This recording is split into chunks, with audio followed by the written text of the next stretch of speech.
Hello दोस्तों, आप सभी का हमारे YouTube channel study for praise में स्वागत है। और यदि अभी तक हमारा यूट्यूब चैनल आपने सब्सक्राइब नहीं किया है तो सबसे पहले आप सब्सक्राइब कीजिए और साथ में बेल आइकन दबाना मत भूलिए, जिससे कि आपको हर वीडियो जल्दी तक मिल सके। क्योंकि अब हमने इस चैनल पे आपको जो डिस्कस किया है जो सीटेट संबंधित, वो बिल्कुल आपको एक मास्टर की कैप्सूल की तरह है, जो खोल के पी जाइए और पेपर में बिल्कुल आप अच्छे मार्क्स से पास हो जाइए। क्योंकि हमारा जो मेन टारगेट है कि सीटेट को क्वालिफाई करना, और दूसरी जो टारगेट है कि 100 प्लस मार्क्स अचीव करना। बहुत सारे यूट्यूब चैनल पर आपने देखा होगा 130 प्लस 140 प्लस, लेकिन आते बहुत कम है। क्योंकि ऑथेंटिक बिल्कुल एक करेक्ट नहीं है, बिल्कुल एक्स्ट्रा बहुत काम करवाते हैं। लेकिन हम जो करवा रहे हैं आपको बिल्कुल एग्जैक्ट वही सीटेट पेपर के पॉइंट ऑफ व्यू से आए आना है।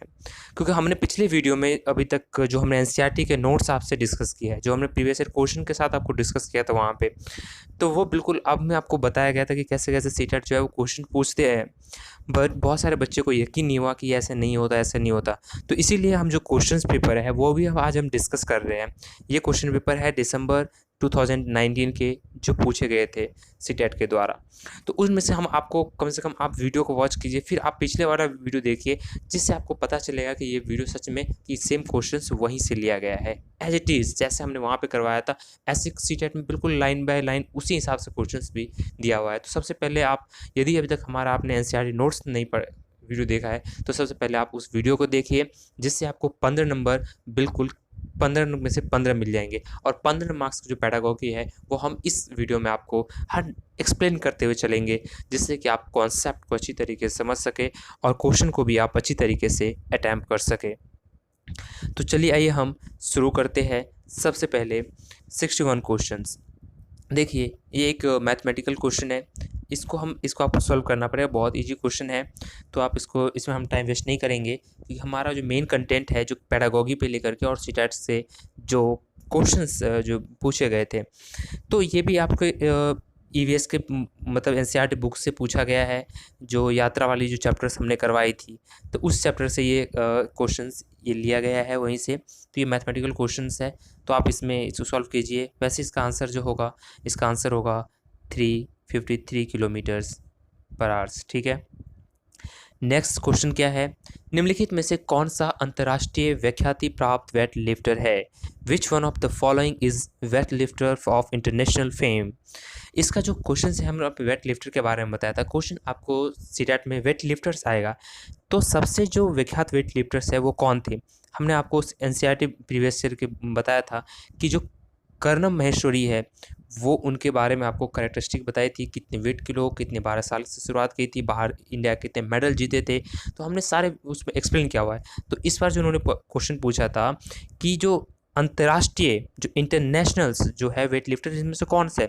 सुनीता विलियम्स है नहीं, विजेंद्री पाल है नहीं, सूरजमणि है नहीं, तो कौन है? कर्णम महेश्वरी। सुनीता विलियम्स क्यों है? वो स्पेस से सुनीता अंतरिक्ष में जो 5th क्लास का चैप्टर्स था उससे रिलेटेड है, वेट लिफ्टर से कोई मतलब नहीं है। विजेंद्री पाल से जो माउंटेन वाला था उससे है। सूरजमणि ये ऐसी नाम है, और कर्णम महेश्वरी जो एक वेट लिफ्टर थी। तो इसका आंसर जो है, करेक्ट आंसर क्या है? Option number 4, Karnam Maheshwari.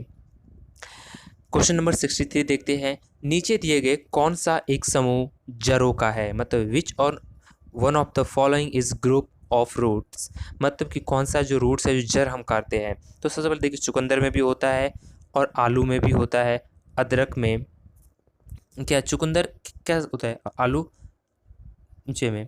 लेकिन जो हम बात करते हैं, देखिए कि गाजर और चुकंदर और मूली, तो गाजर क्या होता है? नीचे वाला खाते हैं हम, चुकंदर भी और मूली भी, क्योंकि इन सब के जो पत्ते ऊपर होते हैं और जड़ नीचे होता है। ठीक है। इसका जो करेक्ट आंसर क्या होगा? इसका करेक्ट आंसर होगा 4। Question number 64। रेगिस्तान ओक का एक पेड़ है जो पाया जाता है। देखिए, हम ये क्वेश्चन भी आपको डिस्कस किए थे कि रेगिस्तान ओक कहाँ पाया जाता है।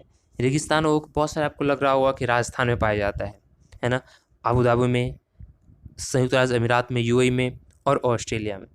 तो आपने यदि एनसीईआरटी बुक्स को पढ़ा है तो आप इसका आंसर बहुत जल्दी लगा सकते हैं। तो प्लीज़ अब कमेंट बॉक्स में भी अपना आंसर आप टाइप कर सकते हैं। कमेंट बॉक्स में आप भी अपना आंसर जल्दी जल्दी दीजिए। इसका जो देखिए, अबू धाबी में जो खजूर का पेड़ था, राजस्थान में जो खजूरी का पेड़ था, और संयुक्त अरब अमीरात में एनसीईआरटी बुक्स में डिस्कस नहीं है, और ऑस्ट्रेलिया में जो था वो रेगिस्तान ओक का पेड़ था। तो इसका करेक्ट आंसर क्या होगा? Option number 2। क्वेश्चन नंबर 65, निफेथियंस एक पौधा जो शिकार करता है, उसके विषय में नीचे दिए गए कथनों पर विचार कीजिए। मतलब कि consider the following statement about the nepenthes, a plant which hunt. मैंने आपको एनसीईआरटी बुक से जब डिस्कस किया था तो एक पौधे के बारे में बताया था कि जो एक पौधे होता है, ऐसे होता है, जो भी शिकार करता है, मतलब बिल्कुल ऐसे इस टाइप का होता है, इसका बिल्कुल ये मुंह होता है और यहाँ पे इसका ढक्कन होता है, जो भी आता है इसको शिकार कर लेता है, जो मेंढक होता है, कीड़े मकोड़े होते हैं। तो एक निपेथियंस के बारे में मैंने बताया था, तो उससे इसे क्वेश्चन ये लिया गया है। इसमें देखिए इसका जो ऑप्शंस क्या क्या है। यह पौधा ऑस्ट्रेलिया, इंडोनेशिया और भारत में मेघालय में पाए जाते हैं। इसका आकार घड़े जैसा होता है और इनका मुंह एक पत्ती से ढका होता है। यह केवल छोटे कीड़े मकोड़े को फंसाकर उनका शिकार कर सकता है।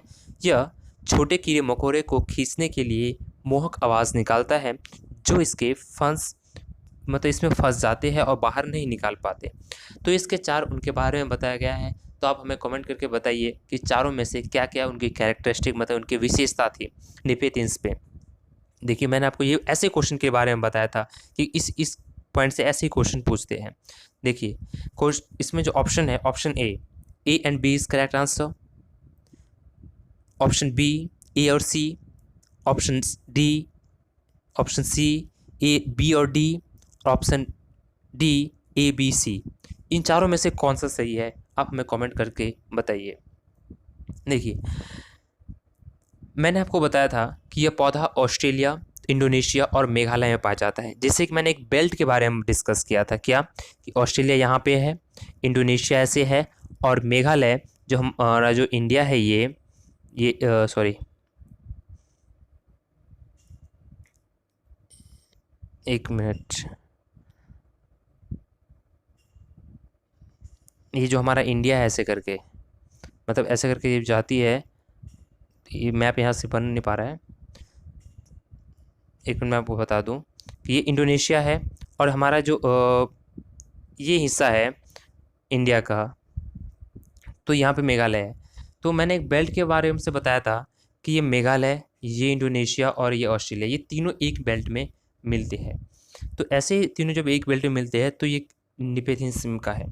तो इससे आपको याद आ रहा होगा थोड़ा बहुत, जिसने आपने वीडियो देखी होगी। तो इसका जो पहला आंसर तो करेक्ट है। दूसरा आंसर क्या है कि आकार घड़े जैसा होता है। अभी भी मैंने आपको बताया इसका जो आकार है वो घड़े जैसा होता है और इसका मुंह एक पत्ती से ढका होता है, जो भी मैंने फिगर डायग्राम में बताया था। तो ऑप्शन बी भी सही है। यह केवल कीड़े मकोड़े को फंसा कर खाता है? नहीं, ये कीड़े मकोड़े को नहीं खाता, कीड़े मकोड़े को और भी जो है मेंढक वगैरह इन सबको भी खाते हैं। तो इसीलिए तो ये तो सही होगा। तो ये तो सही है, ये भी सही है, ये गलत है। ये छोटे कीड़े मकोड़े को खींचने के लिए मोहक आवाज़, छोटे कीड़े मकोड़े के लिए नहीं, जैसे बड़े कीड़े मकोड़े भी आते हैं, इसलिए ऑप्शन डी गलत होगा। तो करेक्ट आंसर क्या होगा? ए और बी, ऑप्शन नंबर 1। ठीक है, नेक्स्ट क्वेश्चन क्या है कि भारत की आज़ादी के से पहले महात्मा गांधी ने जिस दांडी से समुद्र तट पर अपनी प्रसिद्ध यात्रा की थी, वह भारत के किस राज्य में स्थित है? आपको पता होगा कि 1930 में महात्मा गांधी ने एक जो नमक दांडी मार्च शुरू किया था नमक के खिलाफ, जिस पर ब्रिटिश ने टैक्स लगाया था।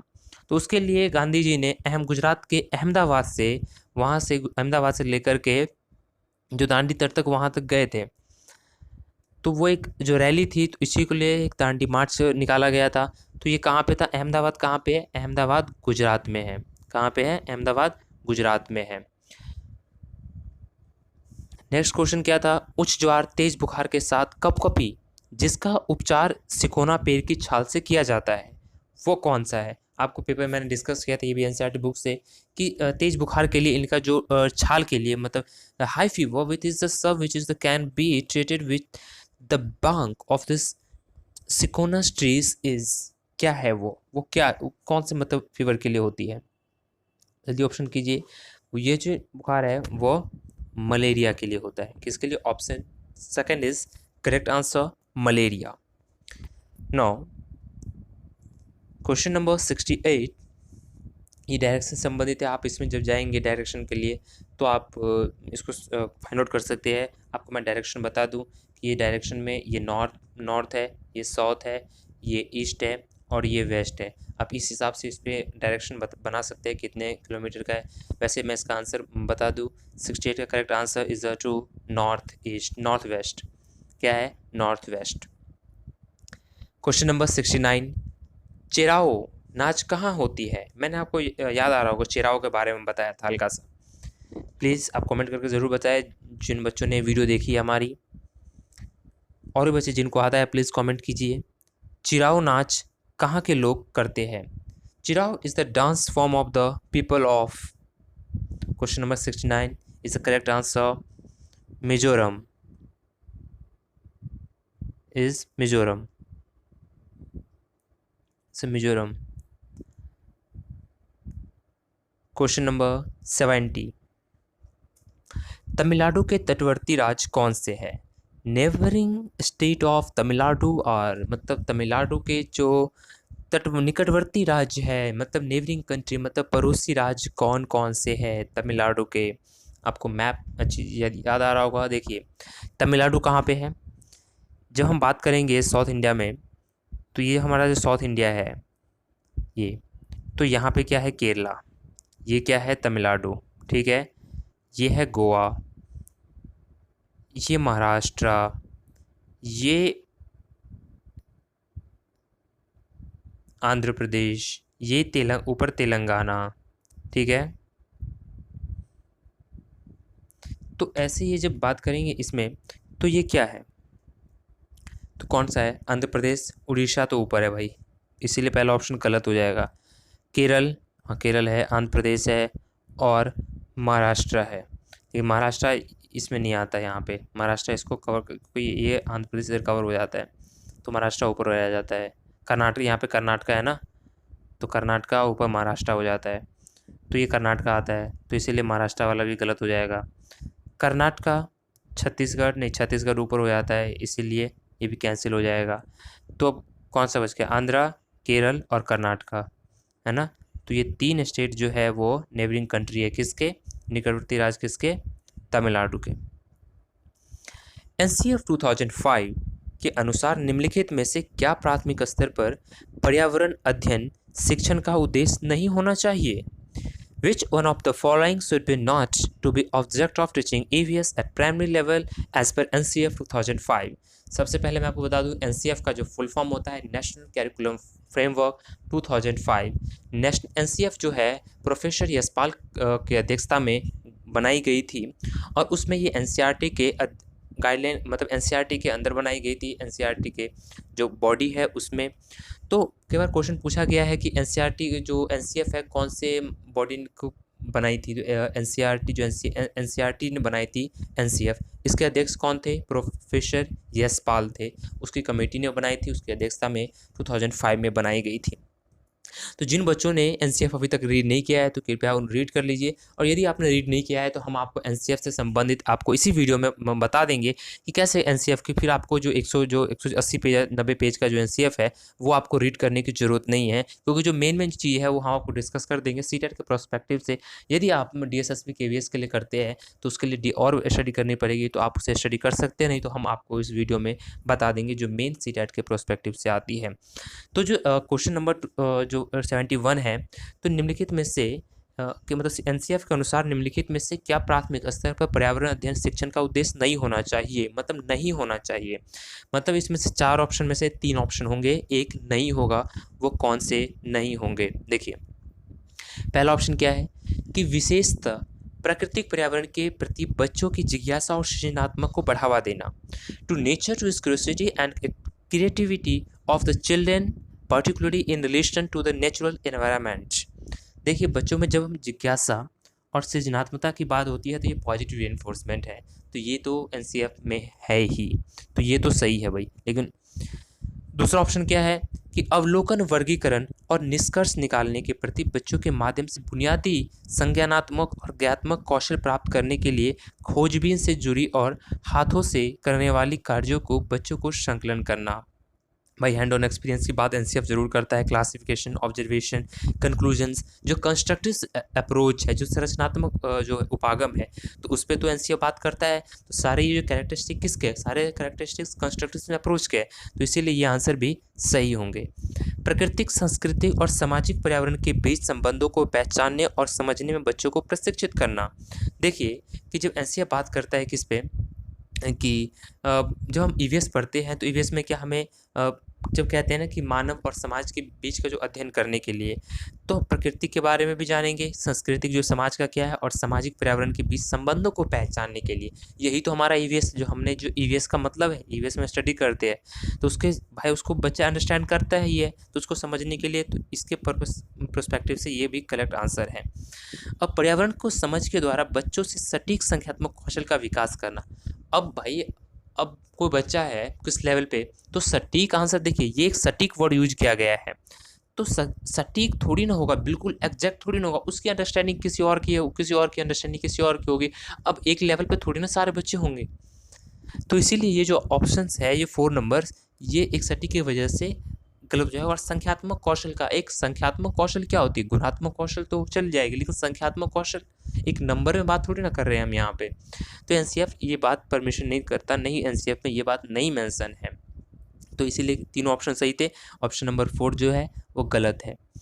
चलिए अब हम नेक्स्ट वीडियो में और भी जो क्वेश्चंस है उस पर डिस्कस करेंगे। ये छोटी छोटी वीडियो हमने इसीलिए बनाई थी कि जो आप क्वेश्चन को बस एनालाइसिस कीजिए और क्वेश्चन को समझिए कैसे क्वेश्चंस पूछे गए थे। थैंक यू फॉर वॉचिंग हमारे वीडियो देखने के लिए, और इस वीडियो को ज़्यादा से ज़्यादा शेयर कीजिए और कमेंट करके ज़रूर बताएं कि आपको ये वीडियो कैसे लगी, और उन बच्चों तक ज़रूर ये पहुँचाए वीडियो जो सीटेट के पेपर दे रहे हैं, आपको देंगे। अभी सीटेट के पेपर्स जो थे वो डेट पोस्टपोन हो गई, आप लोगों को इन्फॉर्मेशन मिल चुकी है। बाकी आप हमें कमेंट करके बताइए कि आपको वीडियो कैसे लगी। ठीक है, थैंक यू।